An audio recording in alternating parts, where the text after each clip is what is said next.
Ce qu'on mange avec goût se digère aisément. On est de retour en plateau et en ce moment sur Dijon, l'association Combactive qui œuvre pour la défense des animaux et l'environnement fait parler d'elle. On a eu l'occasion de recevoir le président de cette association ici à Radio Shalom. On écoute tout de suite ce qu'il a eu à nous dire. Fabien Robert, bonjour. Bonjour. Vous êtes président de l'association Combactive. C'est ça. C'est une association régionale de protection de l'environnement et des animaux. C'est ça. Et en ce moment, vous mettez beaucoup d'événements en place sur Dijon. Alors, on va en parler.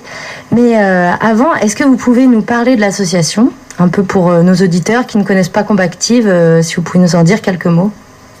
On va essayer en quelques mots. C'est une association qui a été créée en 2008. Et entre 2008 et 2010, l'association s'est un peu cherchée. En tout cas, les bénévoles se cherchaient à savoir dans quel axe partir. Et il y a eu un gros turnover pendant les 2 premières années. Il y a eu 4 changements de bureau. Et en 2010, il n'y a plus personne pour être au sein du bureau. Donc du coup, un peu contraint et forcé, je trouvais dommage que l'association périclite, puis qu'il n'y ait du tout plus d'association sur Dijon. Donc je me suis mis comme président. On a trouvé un secrétaire à l'époque. Et puis on a essayé de revoir nos différentes actions pour faire en sorte que la complexité des 2 premières années, on ne la subisse pas à nouveau, quoi. Donc on a revu nos actions et le confort des militants, des bénévoles quand on faisait des manifestations à droite et à gauche. Dans les 2 premières années, on faisait de l'action, on va dire choc. Et aussi bien vis-à-vis du public qu'on est censé informer, puisque c'est la base de l'association, informer le public sur les alternatives à la consommation, à l'utilisation des animaux. Ces actions de choc sur une ville comme Dijon, moi je suis persuadé que ça ne marche pas. D'ailleurs on s'en est rendu compte, aussi bien vis-à-vis du public que vis-à-vis aussi de la collectivité, puisque dans les 2 premières années on était considérés comme des perturbateurs et puis pas comme des informateurs, alors que c'était pas le but du tout, quoi. Donc en ayant des actions aujourd'hui qui sont informatives, qui sont, on va dire, jolies, on va amener l'information qu'on veut transmettre différemment. Donc si on en est sur l'alimentation, je parlais de ça, on va pas dire aux gens faites comme ci, faites comme ça, on va dire nous, on fait comme ça, de telle manière, puisque quand on parle de l'alimentation, on va présenter des recettes, on va faire goûter aux gens, ils vont participer à la création de recettes, et puis après ils adhèrent ou ils n'adhèrent pas. Et par rapport aux autres actions, par rapport aux autres thèmes, c'est la même chose. Quand on fait une action sur la fourrure à Dijon, on va la présenter sous forme ludique, burlesque. On va avoir des pièces de théâtre, sous forme de scénettes. Et on a toujours, quand on fait des actions sur Dijon, un pôle d'alimentation. Parce que c'est quand même un petit peu le fond, c'est là où il y a le plus d'animaux qui sont tués sur la planète. Après, on a aussi des actions de justice, diverses et variées. Ça peut être une maltraitance, un vétérinaire sur Dijon nous appelle pour une suspicion de maltraitance. On essaye d'enquêter, et puis si jamais on pense que c'est nécessaire, on va au tribunal. Des plus grosses affaires, comme depuis 2012, on est sur un élevage de visons, en région, puisque dans nos statuts, on couvre la Bourgogne et la Franche-Comté, c'est avant la réunification des 2 régions, donc maintenant on est en plein dedans. Donc cet élevage qui se trouve à 20 km de Besançon élève depuis 30 ans des visons pour en faire des vêtements, des manteaux. Un élevage qui est en très grande infraction par rapport à plein de thèmes, vis-à-vis des animaux évidemment, mais aussi vis-à-vis de l'environnement, et nous, on attaque vis-à-vis de l'environnement. On a une avocate qui nous suit à l'année, et puis après, ponctuellement, quand il y a nécessité d'aller au tribunal. Donc par rapport à cette affaire-là, on a attaqué non pas l'éleveur, mais la préfecture du Doubs en 2012, il a fallu 3 ans au tribunal. En 2015, on a gagné contre la préfecture, donc on a réussi à faire annuler toutes les autorisations qui avaient été accordées jusqu'à maintenant. En 2015, on a continué cette fois au tribunal correctionnel. Cette fois, on a attaqué l'éleveur, qui a été condamné à de la prison avec sursis, continuant toujours ses exactions. On a également continué au tribunal, et puis on a réussi à le faire condamner à de la prison ferme. Donc c'est une victoire, c'est triste à dire, mais bon, pour le coup, c'est pas notre fête. S'il n'avait pas fait ce qu'il fait, on n'en serait pas arrivé là. À notre connaissance, c'est le seul exemple d'un éleveur de visons qui est condamné à de la prison ferme en France et en Europe. Vous mettez en place aussi donc d'autres manifestations sous d'autres formes, justement là depuis plusieurs week-ends.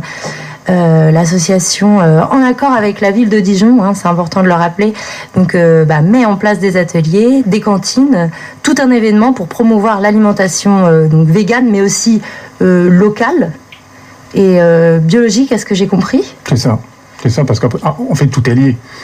On parle aujourd'hui beaucoup de véganisme, mais en même temps que le véganisme, il y a le friganisme, tout se regroupe. Le friganisme, c'est le fait de récupérer ce qui part dans les poubelles.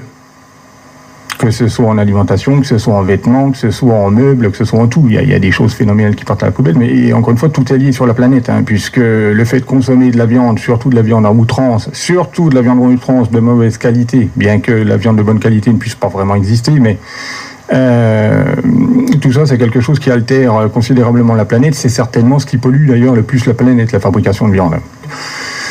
On n'est pas focalisé à 100% sur les animaux, c'est vraiment une globalité de vie et c'est en ça que tend aussi le véganisme. Avoir quelque chose de durable pour la planète dans le respect des vivants. On n'est pas là simplement pour dire, voilà, les animaux quand ils vont à l'abattoir, ils n'ont pas envie d'y aller, ça c'est une évidence. Mais on va apporter toujours des alternatives. Justement, c'est ce que vous mettez en place là depuis plusieurs week-ends. C'est ça. Donc avec des cantines, des ateliers, parce que ça ne concerne pas que l'alimentation. Vous disiez tout à l'heure, tout est lié. J'ai cru comprendre aussi que pendant ces journées, on pouvait aussi apprendre à faire sa lessive. Donc je ne sais pas si on aura l'occasion aussi de faire ça ce samedi. On l'a fait dimanche dernier, on le refera encore samedi qui vient. Ça a plusieurs avantages pour tout à chacun. Première chose, c'est une lessive qui est gratuite. Deuxièmement, vis-à-vis de l'animal, c'est une lessive qui n'est pas testée sur les animaux, puisque toutes les lessives, même si elles sont bio, elles sont testées sur les animaux. Et puis, en l'occurrence, on l'a fait avec de la cendre. Donc, plutôt que de jeter la cendre ou de ne pas savoir quoi en faire, on la réutilise et puis on en fait de la lessive. Donc, la lessive à la cendre, c'est pas de la lessive qui lave mieux que celle du commerce, mais elle lave pas plus mal. Donc, voilà, on s'y retrouve vraiment, quoi. Et c'est assez rare d'entendre parler de ça, de la lessive à la cendre. Et pourtant, c'est quelque chose qui existait. Enfin, si vous en parlez à vos grands-mères, elles connaissaient très certainement ça, quoi. Pour revenir aux sources, puisque la base du produit lavant, c'est les phosphates qu'il y a dans la cendre. Donc, il suffit de l'extraire par un procédé complètement simple. C'est simplement de macération, et puis voilà. On aura l'occasion de vous retrouver samedi, place de la République. C'est ça. Ça commence à quelle heure ? À partir de 11h. À partir de 11h, voilà. Place de la République.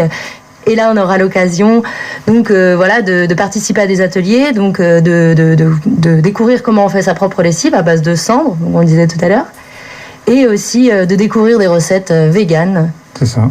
À base de produits locaux et de s'informer, parce que c'est important sur le sujet. C'est ça, parce que par rapport à la fourniture, en l'occurrence de légumes, on pourra donner des lieux qui se trouvent à proximité de Dijon, 10 km. Vous avez des fermes bio, des agriculteurs bio qui vendent leurs légumes moins cher que les légumes traditionnels dans des grandes surfaces. Fabien Robert, merci beaucoup d'avoir été avec nous et on se donne rendez-vous samedi. Merci à vous et puis on se dit à samedi effectivement. Le rendez-vous, au cas où vous aurez loupé cette information, ce samedi, c'est Place de la République, c'est à 11h. N'hésitez pas à y aller, ça peut être vraiment une bonne occasion de discussion, d'information. Voilà, comme Fabien Robert le spécifiait à la fin de l'interview, ça peut être l'occasion de choper des petits plans de légumes locaux, biologiques, avec directement les fournisseurs. Et les personnes qui fabriquent finalement ces légumes. Et j'en profite aussi pour faire une petite annonce pour cette association, donc association qui s'appelle Combactive. Si vous souhaitez devenir bénévole, n'hésitez pas non plus à contacter cette association. Ils recherchent beaucoup de bénévoles, ils ont beaucoup besoin d'aide, notamment en communication. Voilà. Donc si vous avez du savoir-faire en la matière et que vous souhaitez la mettre au service d'une belle cause finalement, c'est le moment. Contactez l'association sur les réseaux sociaux, n'hésitez pas, ils seront ravis de vous rencontrer. Et sinon, on vous donne rendez-vous avec eux samedi, place de la République, à 11h. Et on va continuer notre parcours musical qu'on a un petit peu laissé comme ça à l'abandon, mais qu'on récupère toujours dans la lunchbox. Et on va écouter Benny Goodman qui nous interprète Ramona.